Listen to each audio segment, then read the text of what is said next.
When I was in school growing up, I always sat next to the quiet kid, Andy. It just happened that his last name was Winfrey and my last name was Zimba, so we always sat next to each other. This worked out pretty well because Mom always said I could talk to a brick wall, and Andy was the human equivalent of talking to a brick wall. Andy wasn't your typical quiet kid. In fact, he never talked at all. Ever. I'm pretty sure that he could talk, but he just chose not to. If you tried to talk to him, he would just stare blankly at you until you went away. If the teachers called on him to read, as every teacher tried, he would just ignore their request and just go about doing his own thing. Eventually, everyone just accepted that he didn't talk. That was just Andy. At first, people thought that there was something wrong with Andy. They suspected that maybe he was deaf and mute. That would explain why he couldn't talk. But he could hear you just fine, and he never even tried to communicate using sign language or even writing down what he wanted, when he clearly could write. It was a decision Andy had made not to talk. Andy was smart. He was easily the smartest kid in our grade, probably the entire school. Most people are surprised when they find this out because if you have ever been in the same class as Andy, you know he never paid any lick of attention to anything the teacher was trying to teach. Because of this, the other kids and even adults nicknamed him Rain Man, after the movie. I always thought that that was pretty mean, even if it was somewhat fitting. In elementary school, he would sit at his desk and draw pictures or read all day long, ignoring everyone. But I don't think he ever missed a question in any of the tests. The teacher would call him up to the board to answer any question, and it was always correct. Some teachers even made a game of trying to stump him, but he won every time. It didn't change in middle school.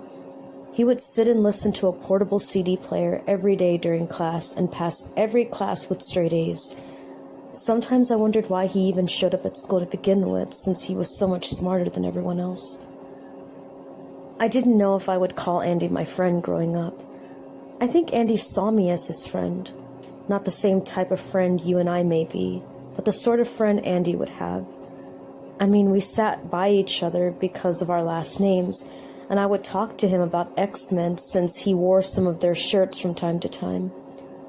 Andy would sit at our lunch table and listen to me and my friends talk about girls or the new superhero movies.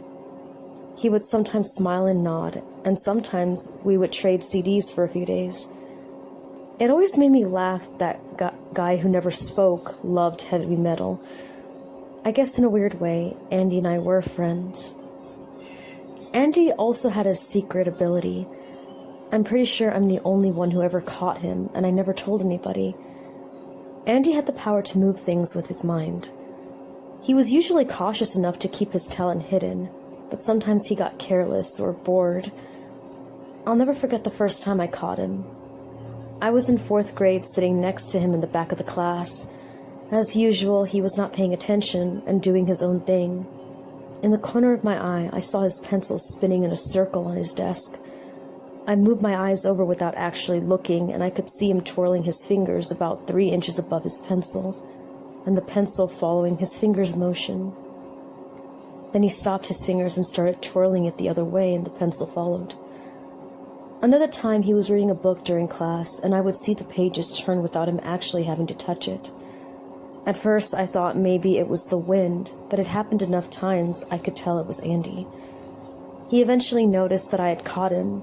He looked surprised at first, but then gave me a little smile and held his finger to his mouth to say, "Don't tell my secret," and I never did.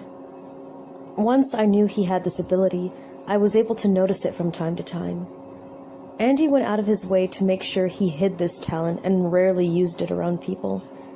But if someone upset him, he would lose it. Even on those occasions when he was upset, he was still very good with disguising it to look like a random accident. It always made me wonder just exactly what Andy was really capable of if he lost control. For instance, in 5th grade, we were out playing football at recess. Even though Andy didn't talk, he loved to play sports and loved recess. You would never expect him, of all people, to be so competitive. The other team kept cheating by continuing to play after they were downed by Andy. But since Andy didn't talk or argue, they got away with it. It happened over and over, and Andy was mad. When we got the ball back, Andy, who was playing quarterback, he would clap to make the ball hike. He could communicate when he wanted to, and threw what should have been an easy interception right to the boy who had been cheating. Somehow the boy's hands didn't close, and the ball drilled him in the face, breaking his nose. As the kid sat on the ground crying in a pool of his own blood, Andy looked over to me and gave me a wink. Another time, we had a substitute teacher for a few weeks while ours was on maternity leave in middle school. This teacher hated our class, and especially Andy.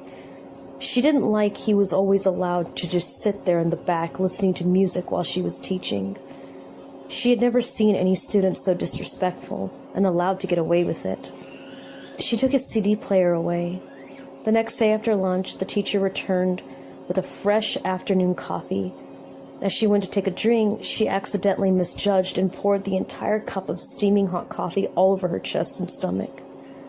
She screamed in pain and had to get taken to the hospital and treated for second-degree burns.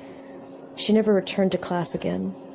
Andy had his CD player back the next day and everything was back to normal. This brings us to high school. As you might expect, Andy had a reputation. Everyone knows about Andy. I think the whole town probably knew about Andy. When you are different in high school, you attract attention. A lot of times that attention is unwanted attention. Even though Andy never said or did anything to anybody, he still became a target.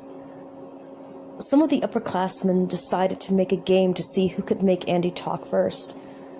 The person who could make him say even one word would get $100. They tried everything they could think of. They tried being his friend, telling him jokes. Girls even offered to date him and even sleep with him if he would just say yes. But he never said a word. As time went on, their tactics changed.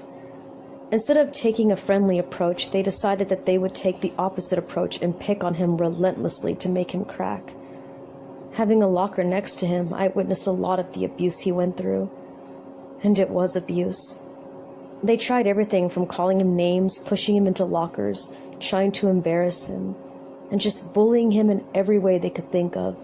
And you get the picture. Still, Andy never broke. He never said a word. He would get visibly upset, face red, deep breathing, but he never said a word. It got so bad at times that I tried to step in for him and talk for him, but it just made them start to bully us both. One Friday, things went too far. 3 of the worst offenders pushed him into his locker again. Andy finally had enough and pushed them back. A fight started. It was 3-on-1. 3 junior football players versus 1 freshman, Andy. Andy wasn't even big for his age, and he never stood a chance. There wasn't much Andy could do except try to shield himself from being repeatedly kicked in the head while he was down. It didn't last long before it got broken up, and Andy was hurt. His nose looked broken, and his face was a crimson mask. To his credit, even when the police came and asked for a statement to arrest those kids, he didn't talk. The 3 juniors were arrested for assault and suspended for a week. The cameras had caught everything they needed to press charges, and there were enough witnesses even without Andy giving a statement. When we came back from school the following Monday, they made everyone report to their homeroom before school started. This was not normal, but occasionally it would happen. So I took my seat in the back next to Andy. Then they made the morning announcements. On Saturday night, 3 students had tragically died in separate house fires over the weekend. Counselors would be available all week for anybody who needed to see them. It was the same 3 boys who had attacked Andy that died in the house fires.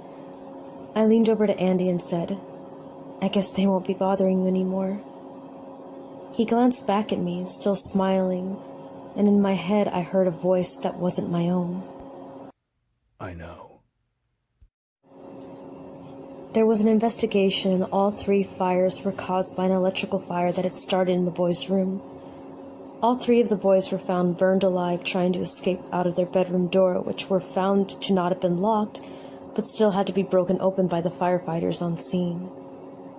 It was just an eerie coincidence that the fires all happened on the same night at the same time, and killed 3 boys who were at the same grade. 2 weeks later, Andy's parents pulled him from school, and the teacher said his family was moving due to a new job. I've tried to find him on social media, but I'm not surprised the boy who never talked doesn't have a Facebook account. In the entire time I knew him, those were the only words I ever heard him speak.